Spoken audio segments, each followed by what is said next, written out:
अरे आमच्या भक्तांनी त्यांचे भोग भोगले, आता तुझ्या कर्माची फळ तू भोग.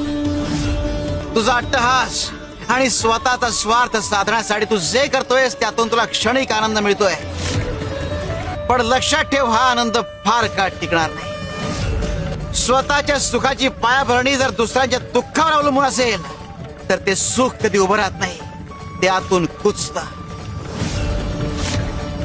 आज तुला वाटतंय की तू जिंकलास, पण लक्षात ठेव स्वार्थाचा विजय हा नेहमी स्वतःचा पराभव घेऊन येतो.